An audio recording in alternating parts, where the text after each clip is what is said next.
Yeah, when I wrote the book 4 years ago, I wrote it a little bit out of desperation. I know the international system well, and I could see that it wasn't solving the big urgent issues of the world.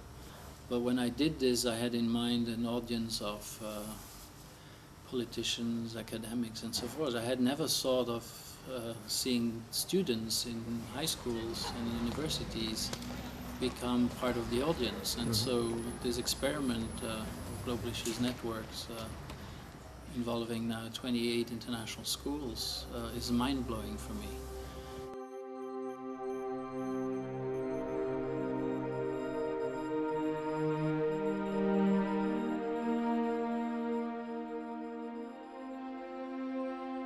I realized that it was absolutely clear that the young generation should be involved in all this, because it's that young generation that will have to solve these issues or face the implications of these issues if they're not solved. What I really like about this conference is that it's directly hit to the student. It's aimed, we come here and we are the ones in charge. We're the ones who learn, take responsibility, choose what we want to do. The countries in need. And from this game you can also start to think how MEDCs can help LEDCs when they lack of technology or resources to help them have a sustainable life. We have clubs in our school, like Operation Smile, that recently went to the Masot province in Thailand to help out.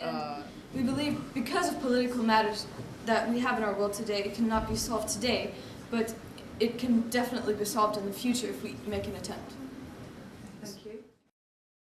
By learning about the global issues and the root problems, it just gives us another way to solve it. Another outlook. Yeah, as well. And in this conference in particular, having keynote speakers come, we're just inspired even more. 1 in 6 people on the planet do not have access to clean water. Every day, 6,000 children die needlessly because of waterborne diseases.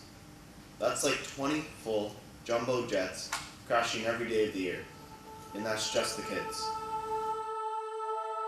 I hope people start to realize that there are some big problems coming along, that they have to be solved, as Mr. Michel has said, the 20 years, because if we don't change now, it's just going to get worse and worse. It's not going to get better by itself. And you can see how all the different effects, the ozone layer, you have the ice caps are melting, and they say there are people who are going out there to do research who are experiencing this firsthand.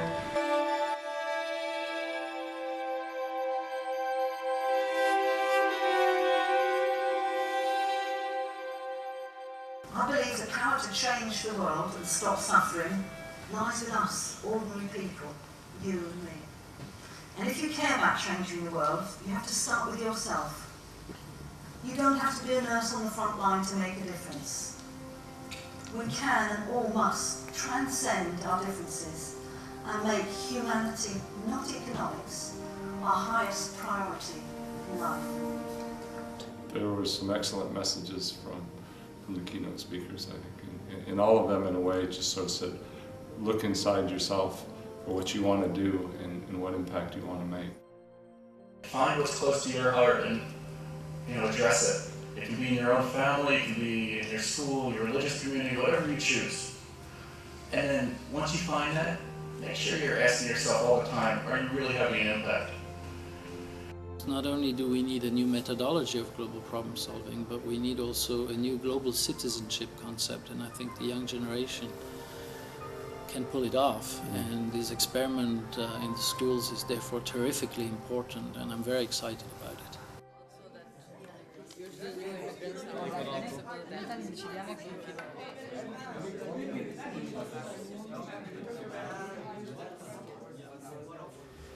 This is how much water is fresh water in the world compared to the seawater.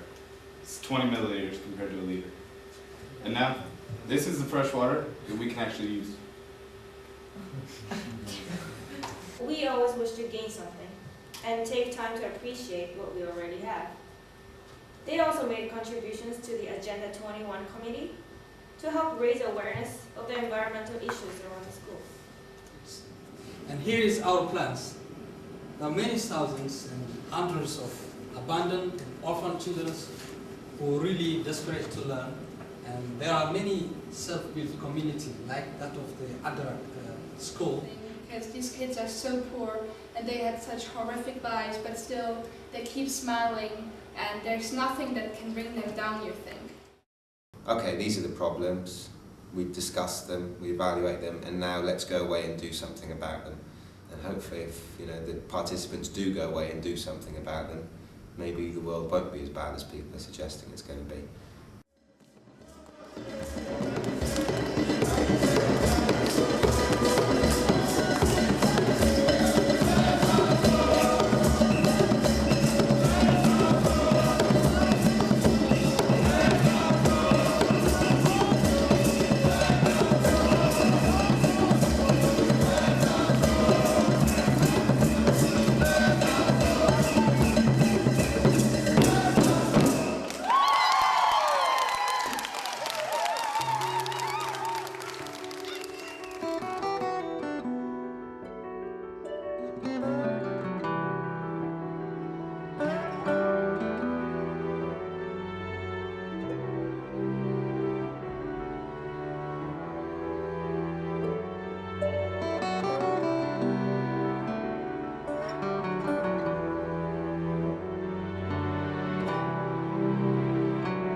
The decision to weigh in on these kind of issues of human misery was an ethical, moral question. You could take it or leave it. You could choose to invest your time or your money, or you could say it's their problem. The new reality is it's our problem. If we don't come to grips with the fact that all of these issues are universal problems, that we will suffer, our children will suffer, our grandchildren will suffer. And we have all the expertise in the world lining up now saying that you were warned. This is the message. So it really isn't something that we want to debate. There is no choice. These are the actions that we must be considering, and schools have to be the centerpiece, as far as I'm concerned, the centerpiece of this new understanding.